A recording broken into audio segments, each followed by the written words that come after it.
1997-98లో ఒక జియో రిలీజ్ చేశారు.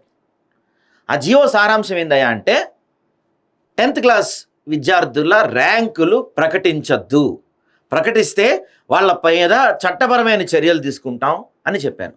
అయితే ఆ జియో కాపీ కోసం నేను వెతికాను, దొరకలేదు. నాకు ట్రై చేస్తా, మీకు చూపించే ప్రయత్నం చేస్తాను.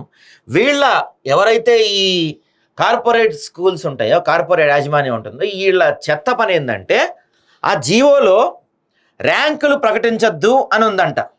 అందుకని వీళ్ళు ఏం చేశారంటే మార్కులు ప్రకటించారు. వీళ్ళు కడుపుకు అన్నం తింటున్నారా, గడ్డి తింటున్నారా, ఇంకేమన్నా తింటున్నారో తెలియదు, కానీ ఎంత దరిద్రపు కొట్టు పని అండి ఇది. ఇప్పుడు ఇతను ప్రతి ఒక్క పేరెంట్ కూడా ఈరోజు ఏం చేస్తాడు తెలుసా, కబుర్లు చెప్తారు కానీ ప్రతి ఒక్క పేరెంట్ ఈ అబ్బాయికి ఎవరికో 593 వచ్చినాయి అంటారా, నీకు లక్షలు పెట్టి చదివించాము, నువ్వు అడిగితే సైకిల్ కొనిచ్చాము, నువ్వు అడిగితే ఫోన్ కొనిచ్చాము, ప్లే స్టేషన్ కొనిచ్చాము, నీకేం కావాలంటే అది చూసావు, నీకు వచ్చే మార్కులు ఇవ్వారా అని ఖచ్చితంగా తల్లిదండ్రులు అంటారు.